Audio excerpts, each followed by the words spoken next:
Hi and welcome everybody to a new episode of Sponsorship Heroes. I'm Peter, the CEO and co-founder of Sponsor My Event, and I'm very pleased having a very special guest today with me. Please, ladies and gentlemen, give a very warm virtual applause to Brent Carter, the director of business development of Faithlife, the maker of the Logos Bible software. Faithlife has over the last 30 years, sponsored conferences, organizations, and churches. And in 2019 only, Brent, you have been sponsoring over 400 events. That's quite a large number. Could you tell us a little bit more about your approach to sponsorship, about Faithlife, and of course also how a typical Faithlife sponsorship looks like? Oh yeah, absolutely, absolutely. And once again, Peter, thank you for having me on. Real pleasure to partner with you and what you're doing, what you're trying to accomplish. And we're really excited about the potential that exists there. Faith Life, we are what originally we were Logos Bible software. We've been in existence for about roughly 30 years. And over the course of that 30 years, sponsorships and partnerships with different organizations, ministries, and churches has been primarily kind of how we've built the business. And we view it as a tremendous arm within our organization in regards to kind of gaining market share, but also digging deeper into existing partnerships and relationships. So it's been a very large kind of a mechanism or lever that we utilize in our organization to grow our business. And we've seen record success and continual growth for roughly, I want to say, about 16 years straight. So we love partnerships and we love the event space that we get to operate in. So, when it comes to the sponsorships and your collaboration with organizers, what kind of expectations typically you would have towards an organizer and their events? Well, the relationship that we're looking for more than anything is that it's not symbiotic, but that it is a win for who we're partnering with. It's a win for us, but also that we're bringing products to the attendees that are only going to enhance and better all the different things that they're looking to accomplish in life.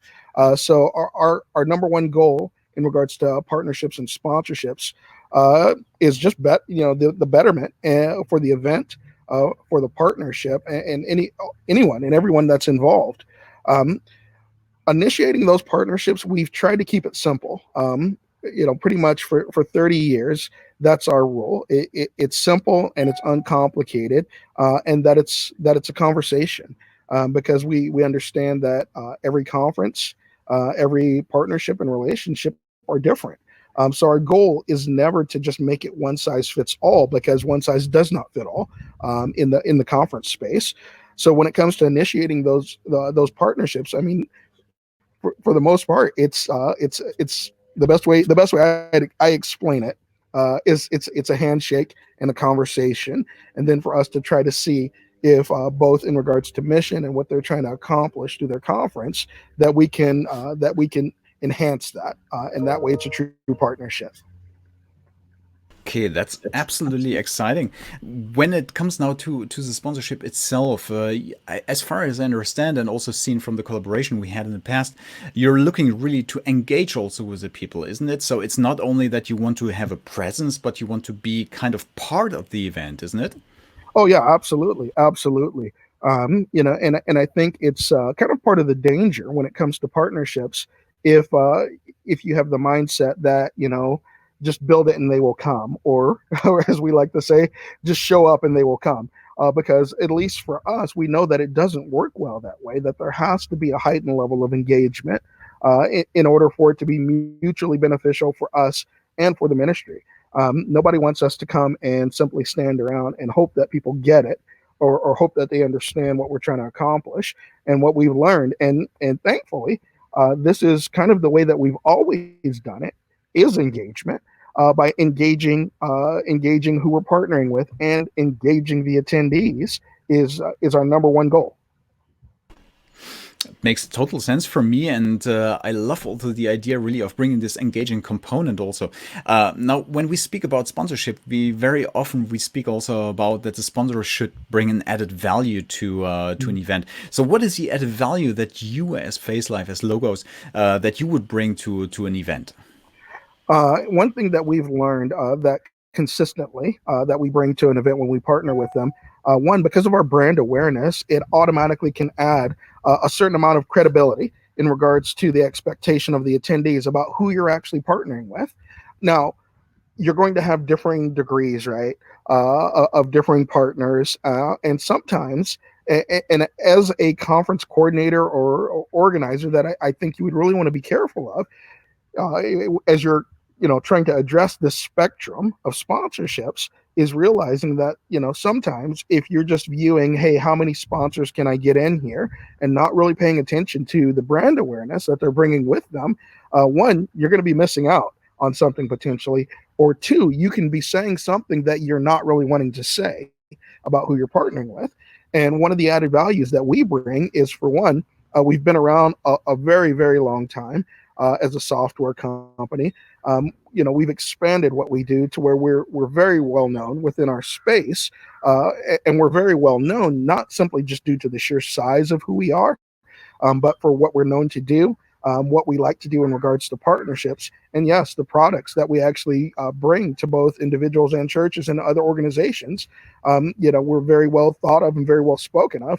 And when you see that logo sitting on a website or a banner at a conference, it says to the attendees that, one, either, wow, this event is really up and coming. Look at the people that they're partnering with, or two, wow, look at the long existing partnership that they have with a very well known sponsor. Well, that makes total sense also for me. It's this credibility also that you can Yeah. add. So, but that means also that you have to choose your events very carefully that you team up with, because your reputation is also in stake. So, how do you choose actually your event? What kind of criteria are you looking for typically when it comes to choosing and selecting the right events? Well, once again, it all starts with a conversation, right? As you're trying to identify potential partners, it's not simply, what you find on the internet, or simply, hey, what is the makeup of this particular event? What we're the majority of the time looking for is alignment, right? Because when there's an alignment, there's a mutual understanding of, hey, I know that these sponsors aren't simply here to pay my bills. That is a component of it, that they want to financially contribute to the success of my event, but I realize that that's not ultimately why they're here. So when you have alignment in regards to, hey, I know what my event is about, I know what I want to accomplish, and I see how Faith Life actually plays a role in helping me do that, that's a powerful conversation to have, and that's kind of the number one criteria that we look for. So it's clearly kind of establishing really an eye height partnership where you Yeah. really contribute to make the event a success. So that's an amazing idea for me also, because it creates this win-win-win situation where you have a win for the sponsor, the organizer, but also for the attendees at the end of the day.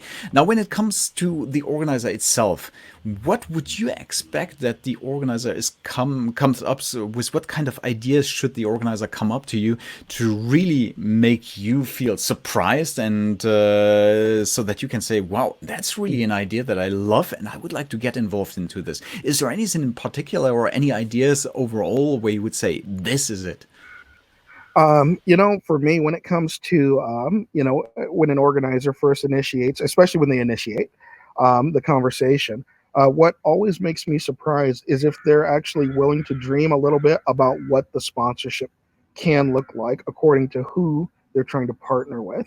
I know for us, and it's different for every sponsor, but for us, what makes it a little difficult is if it's, once again, that one size fits all approach of, hey, here's my sponsorship deck, and here are the things that we think that you should value, and we're not really willing to deviate from that in order to see if this relationship can work. So anytime I'm engaging with a conference organizer that is actually willing to dream, to try to figure out, okay, how can we best build this sponsorship? in a way that's going to help us accomplish what all of us want to accomplish is super important, and quite honestly catches me off guard in a very pleasant way when that does occur. That's also an incredible idea. So we speak here more or less about also about tailor-made offers. So nothing which comes where you have the feeling, okay, he's proposing this now to every single sponsor who's coming along, Mhm. but you want really to have the feeling that this is made for you, kind of, isn't it? Yeah, yeah, exactly. Because ultimately, it's one of the selling points that we try to initiate on any partnership we engage in is okay, how can we build this on our end for you, right? And once that's reciprocated, then we know, as you just said, that it's going to be that win-win-win situation, right? Because we're no longer making assumptions about what we think the sponsor wants or what we think the organizer wants or what the attendee wants. Instead, we're actually taking the time to ask the question of what do you value? Okay, that's quite incredible also as an idea. Um, what do you think about these typical sponsorship packages? I mean, we have very often still the platinum, the gold, the diamond, bronze sponsor, the typical things where you have these packages.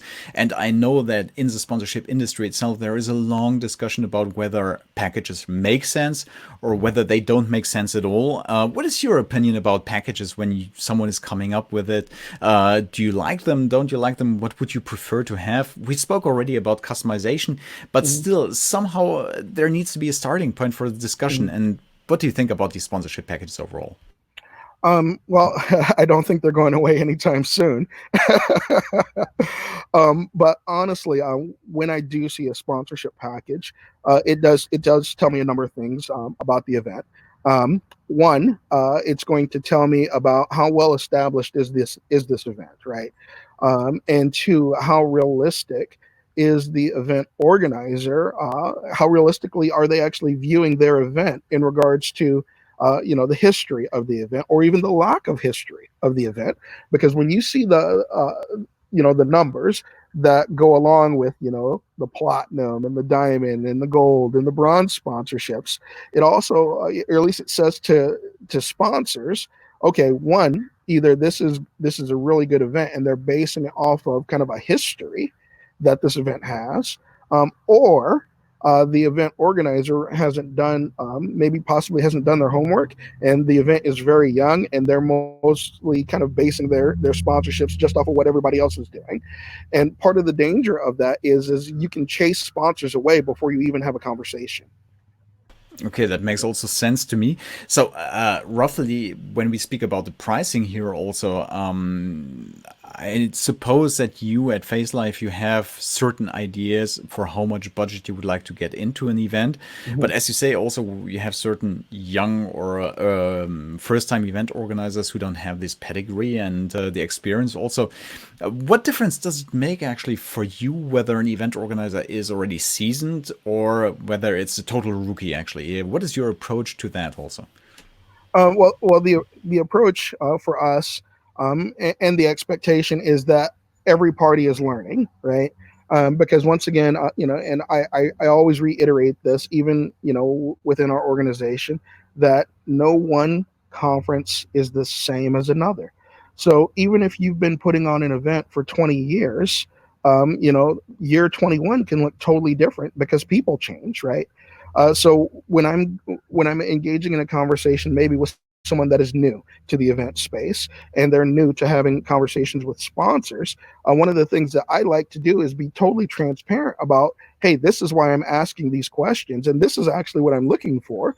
And based on what I'm looking for, you probably should ask the question of, is this conversation or is this potential partnership beneficial to what you're trying to accomplish to for your event, outside of just trying to pay the bills?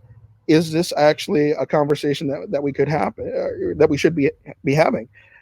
Because also sometimes realizing that not every opportunity is your opportunity, and as a sponsor, that is something that we live and die by, because there are thousands of events that we could go to, but we don't go to thousands of events, right? Because we realize that this may be an opportunity, but probably not a right opportunity for us. It's difficult to say no, isn't it?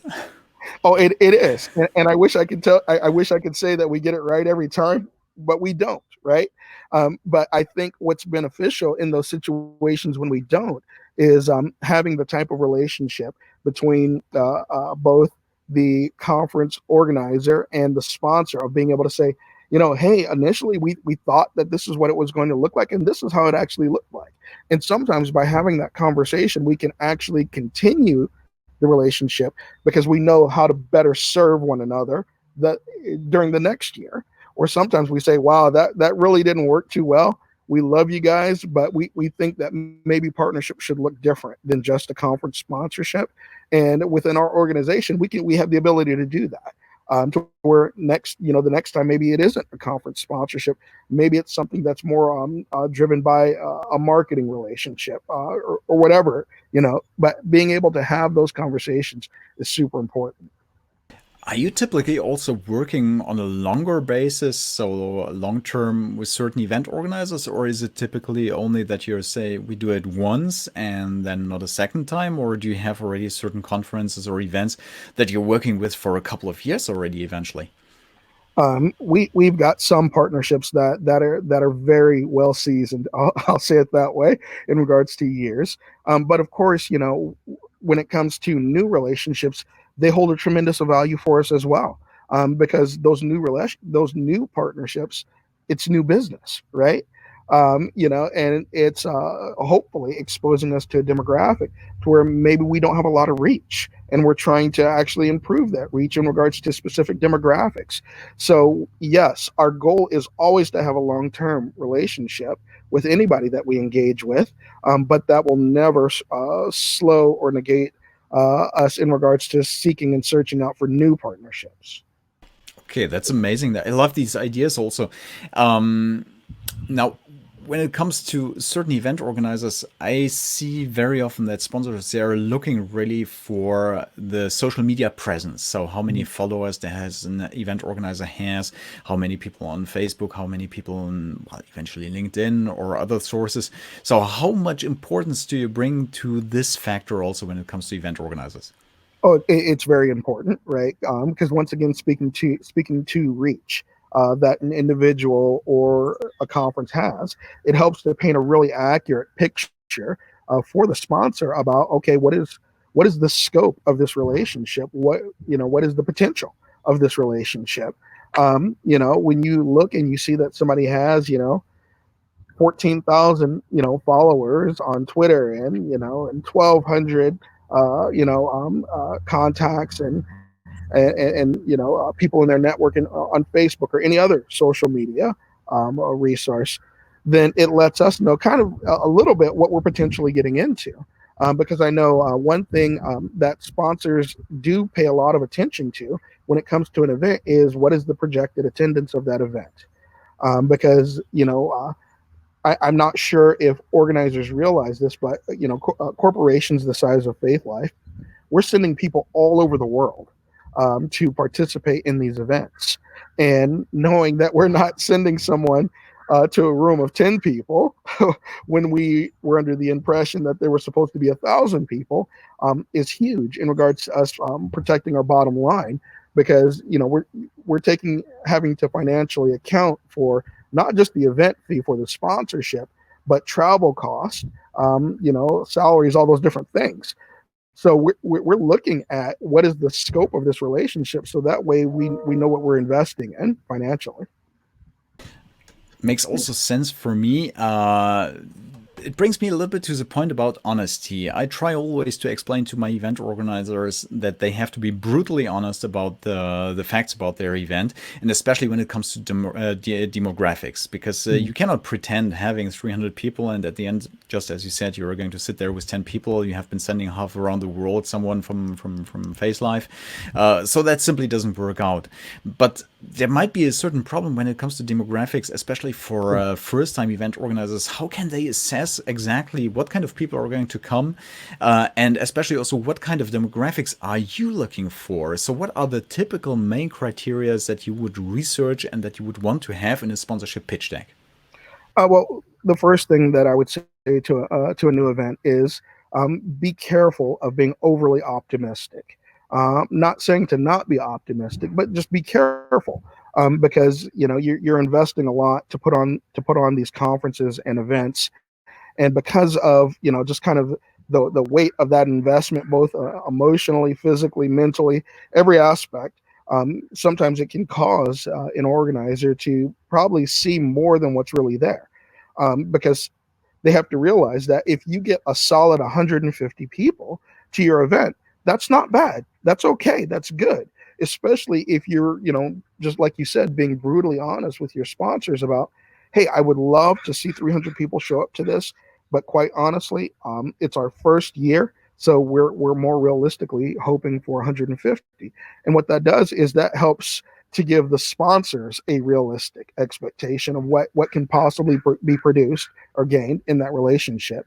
Um, that brutal honesty puts us in a position to where we feel like we're actually making a very well thought out intention about the possibility of the partnership.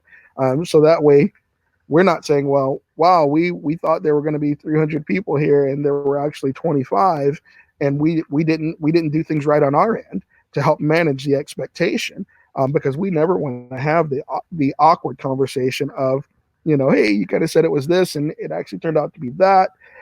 And this also pours into what the expectation is in regards to the sponsorships. If you don't know what your event can produce, you probably need to be more conservative in regards to what your expectation is in regards to sponsorships. And the beauty of it is this: most sponsors want to grow with you. So just because you might be conservative that first year doesn't mean that there's not wiggle room in order to grow your sponsorship in years number 2, 3, 4, or 5, because we'll grow with you, because we understand that the hope is that the reach and the scope and the breadth of your event and your network will grow with you as you do the conference more successfully and bring in other partners as well. Love the idea really of being careful because so many event organizers, they are over optimistic and they believe I'm organizing something, everybody is going to come to me.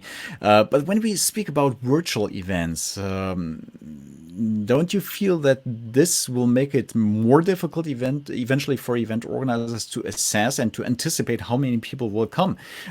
Just let me explain quickly why I believe that this is so. Because when we have a normal event, we know how many tickets either we have Yep. sold or how many places we have. So it's probably easier to assess. When we have a virtual event, it's difficult to assess how many people will come, first of all, because it's quite open on Yep. one hand. On the second hand, people are much more likely not to attend because, well, they have signed up, it's fine, but nobody is going to bother if they are not going to come. And the question is also, are they going to stay the whole time during the event itself, or are they just simply switching off or making something else while they have kind of live stream running? Do you think that this is more challenging for event organizers, or will we have solutions to counter this problem also? I absolutely believe there will be solutions to it. And the reason I believe that is, once again, just kind of our philosophy of every partnership that we engage in. Once again, it's not one size fits all. And because of the kind of the lack of, hey, how can I possibly know how many people are coming to this? I think that the process of kind of pre-conference is going to be a little longer in regards to how an organizer is going to communicate with their sponsors. One, just going back to a social media presence, I think by being able to paint a very accurate picture of what your social media presence is what's going to make your event more attractive, your virtual event more attractive to potential sponsors. So I think that a lot of coordinators are probably going to have to add more weight into social media than maybe they have before in regards to a virtual event. Because what that's going to do is that's going to, one, give them a tool to say, hey, based off of who engages our social media networks, this is who, for the most part, attends different chats or different talks or different Facebook lives, so on and so forth. So that way they can answer knowledge with knowledge about who is actually kind of connected to their network.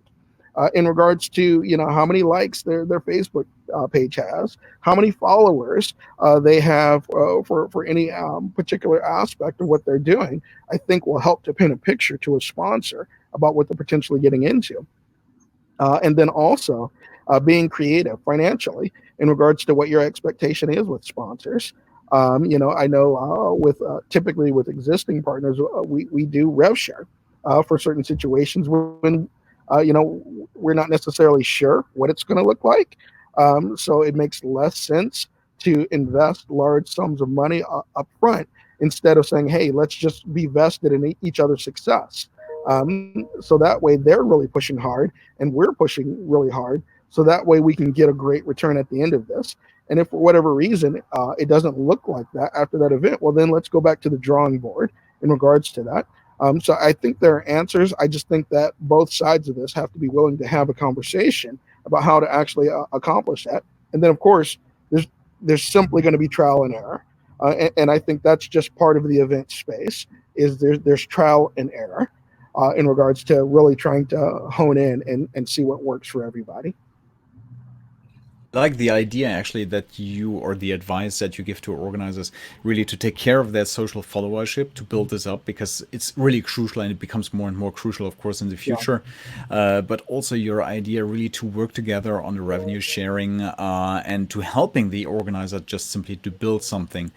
Now, let's speak a little bit about more kind of the dark side of sponsorship. I would not say the dark side, but more kind of the idea. What kind of mistakes do event organizers do? Do you have kind of maybe a top five list of different mistakes that you have seen over the last year when event organizers came to you and completely screwed it up because they have made some inevitable or some evitable mistakes? I think what I would list as number one when it comes to kind of a mistake that we see often, normally who a sponsor negotiates with, and then who they're actually in contact with when the event is actually taking place. Sometimes are two totally different people, and there's a lack of communication between those two people on the organizer side of things, to where their conference coordinator may have no clue about what the sponsor and the conference organizer actually agreed to where here you have a sponsor showing up saying, hey, here are our expectations, where's everything at? And then you have the conference coordinator that has, they're kind of like a calf staring at a new gate. They have no clue what you're talking about. um, that that is a mistake that I see often, that I think can easily be addressed in regards to making sure that you're communicating with everybody throughout your organization about what the expectations are with all of your sponsors and what are the differences in regards to those sponsors, right? Because once again, going back to the sponsorship deck, if somebody comes in as a platinum sponsor, uh, it's going to look different than the person that came in at bronze, and making sure that that conference coordinator knows what those differences are. Because once again, I think people really want to get away from the one size fits all, what you see is what it is type of relationship, especially with so much uncertainty that we're faced with right now. So that's one mistake that I see often. The number two mistake that I see often is once again not asking enough questions in regards to what is the expectation from the sponsor, because there is an expectation that we hope is clear. In regards to what we want to accomplish while we're there, and what do they want to see from us when we are there, making sure they ask that question prior to the event instead of waiting until afterwards, because oftentimes I see that there are certain mistakes made based on assumptions that could have easily been addressed had we engaged in that conversation prior to the event. Okay, these are kind of also the mistakes that I see quite often that organizers are making. Wrong expectations and simply internal coordination, which is missing, and then all of a sudden taking the sponsor by surprise by not fulfilling what has been agreed. That's Yeah. probably one of the biggest mistakes that you can make, not listening to the sponsor. And probably I would add as a third problem also just seeing the sponsor as a cash cow and not willing Yes. to cooperate, because that's probably also something which is happening very often. So, event organizers, please be aware of this. Just align your forces, communicate within your team, and also make sure that you really work with the sponsor on just matching their expectations. We touched already the topic about virtual events very quickly before, Yeah. but I would like to dive in more into this topic also because it's obviously for the moment it's one of the hottest topics and one of the buzzwords: virtual events, hybrid events. Where do you see kind of the benefits of virtual and hybrid events, and where also the threats that these kind of events will bring with them? Well, in regards to the virtual event, one definite benefit that I see is expanding the reach of an event, right? Um, a vast majority, in particularly of the small to kind of the mid-sized event, normally they're citywide, regional at best, and a lot of event coordinators and organizers out there would love to have a much larger reach in regards to the message that they're trying to get out there or whatever it is that they're wanting to accomplish. And I think by adding this virtual component, it definitely can give you that ability to have a much broader reach.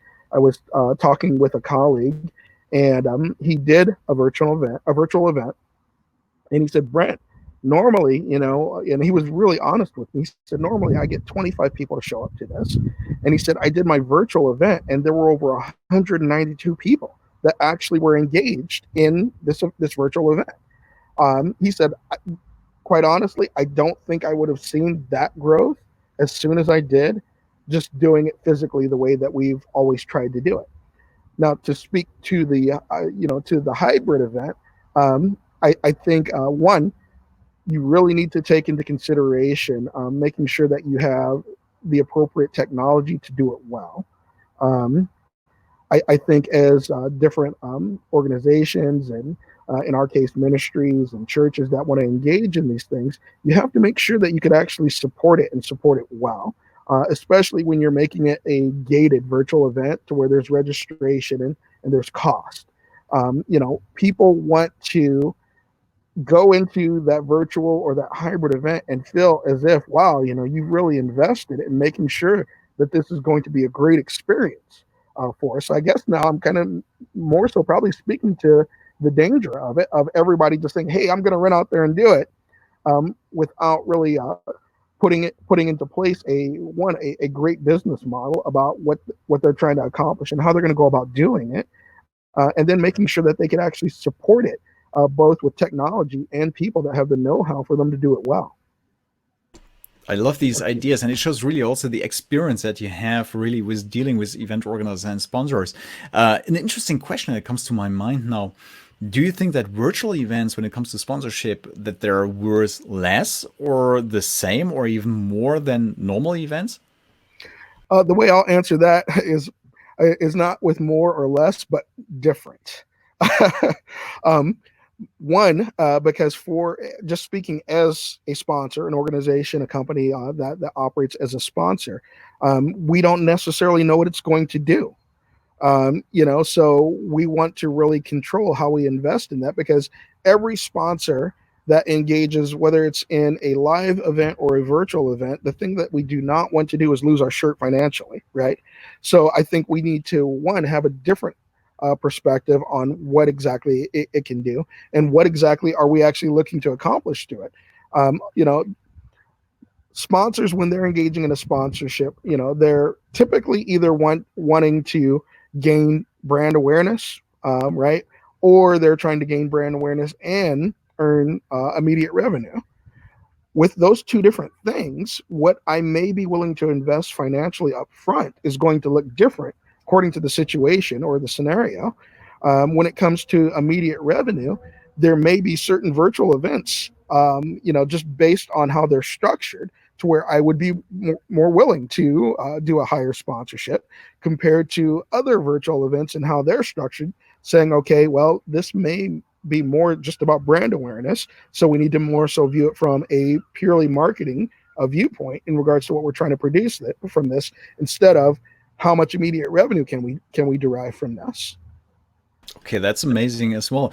Could it be also that the virtual events become really an opportunity for those event organizers who otherwise would not have been able to organize an event? Oh yeah, for sure. I think it can. But once again, I would really strongly want to reiterate, putting in the time and effort to learn how to do it really really well. Because unfortunately, if you're just now entering into this space, and you're right off the bat engaging sponsors, one of the things that you can inadvertently end up doing that will hurt what you're trying to accomplish is if you don't do it well, or if you don't treat your sponsors right, whether it's willful or not. Because one thing that a principle that I operate off of is if you treat somebody well, they'll tell somebody else. But if you treat them poorly, they'll tell everybody. And you don't want that to happen in regards to your attendees or your sponsors, because that can kill an event not long after it's actually birthed. In regards to sponsors saying, wow, that was a horrible experience and we are never going to be back again. And when you're talking about sponsors that send people or even participate virtually, right? Because we're still investing, our human capital in regards to do these things. You just don't want to be in a position to where there's a bad taste in people's mouths. So really invest in learning how to do it right. And there's so many tools out there.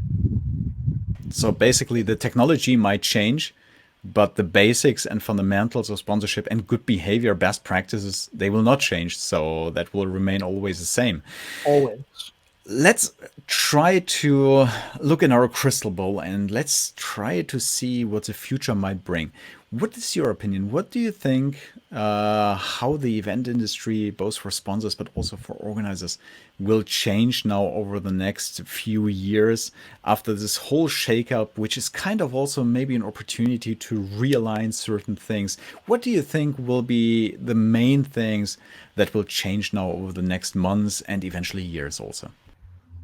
Well, for us, something that's really valuable for us as a company is content, right?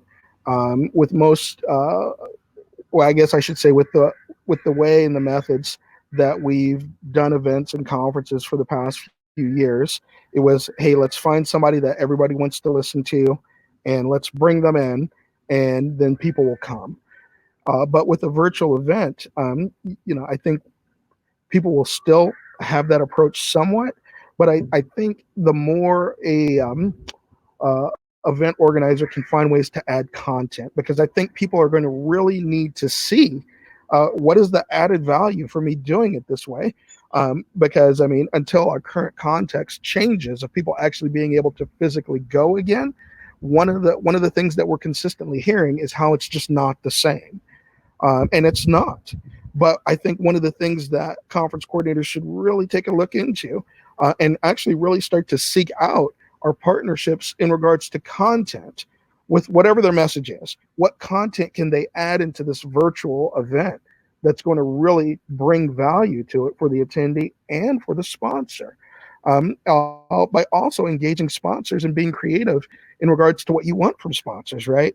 Because like you said earlier in our conversation, to avoid viewing potential sponsors as a cash cow, what I would challenge organizers with is view sponsors as a potential resource and not just financially, because there's value if they have content that you can negotiate into your event that will bring tremendous value that getting a few extra bucks never would have brought.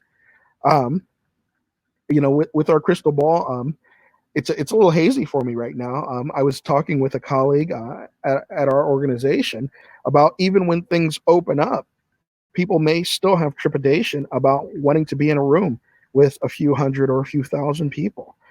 So how well will something be attended? We, I, I don't think any of us know. I think people may be apprehensive, and I think that's where especially the hybrid event will probably see a lot of success of giving someone that may have hesitation about physically wanting to be there the opportunity to still participate virtually. So I think that is only going to grow. Makes perfect sense for me. Brent, that's extremely interesting. I think I could continue just speaking with you for hours here, even though our time is unfortunately a little bit limited. One of the things I would like to add also, as I come kind of also from the startup world, where I had to deal, of course, a lot with investors. I always like to compare a sponsor with an investor, because investors, they're investing also not only in the idea, they invest in a team. And startups always are well counseled to see an investor really a real partner who's going to help, who's going to bring in much more than only the monetary investment, but also a network, contacts. Yeah. And I feel that exactly the same also applies to sponsors, and therefore also organizers should see maybe the sponsors in a different way, and leverage the relationship between sponsors and the organizers in a different way as they have done it maybe in the past. And I feel that with Faithlife, also with your mindset, with your attitude towards sponsorship, that this is very easy actually to collaborate with you on the sponsorship. Now, one question before we finish: how long does it typically take for you to take a decision whether to go into an event or not, and how much time before an event do you typically need so that you can make the sponsorship really a success? Oh my, normally the longer, the sooner we can engage in the conversation, and the further out the event is, I think the better. Because once again, we're trying to draft something, at least within Faith Life's context. We're trying to build something that's custom made, both for us and for the conference coordinator. So, typically I really like having 4 to 6 weeks of lead time if possible. But just due to, sometimes the opportunities that come along, sometimes we don't have that, that luxury in regards to having that long. But for the most part, at the latest, at least 3 weeks prior to an event to be able to engage in a sponsorship partnership. Okay, 3 weeks sounds for me absolutely reasonable. It's actually quite short also because, Yeah. but time is changing also. I think that today everything is a little bit faster, and you can arrange a good sponsorship also within 3 weeks. That should not be the problem. Yeah. Now, to wrap it up, for all those who would like to know a little bit more about sponsorship, we're launching very, very soon. We're launching our sponsorship, Sponsor My Event Academy, which is a really complete training, roughly 7 hours of videos, which is going to dive into a lot of the topics that we have been discussing today. It's going to give more ideas about how to approach the sponsors in the right way. And I really sincerely hope also that those who are going to participate and take advantage, benefit of this academy, that they're going to reach out to Faithlife, and that they're going to convince you, Brent, also that their event is the right event for you. This said, Brent, I have to thank you. And as always in this show, I have to attribute now to you the title also that you're a sponsorship hero officially. So thank you very much for all the valuable insights that you have been giving us. It was fantastic, and I really, really appreciated also having all your thoughts and your ideas. Is there anything that you would like to add, and any advice maybe that you would like to give to our event organizers? Just on a final note, sponsors want to be partners, and if you go into it with that mindset and that understanding, then you're putting yourself very far down the road in regards to being successful, in regards to attracting sponsors. Perfect. I think that was a perfect final words for this video podcast.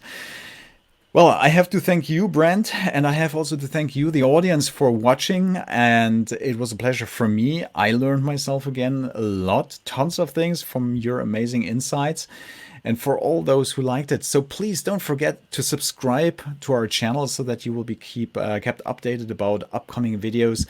We're having still a series of videos coming up, and it's going to be amazing what we're going to have. A lot of interesting people, almost as interesting as Brent, I would say, even though it's difficult to top it. So this said, well, Brent, thank you very much. And to all of you, and also to Brent, please take care of you. Stay safe at these times, stay healthy, and I hope to see you very soon again. It was a pleasure. I'm Peter from Sponsor My Event, Brent Carter from Faithlife, Logos Bible Software. Thank you very much, and have a wonderful day.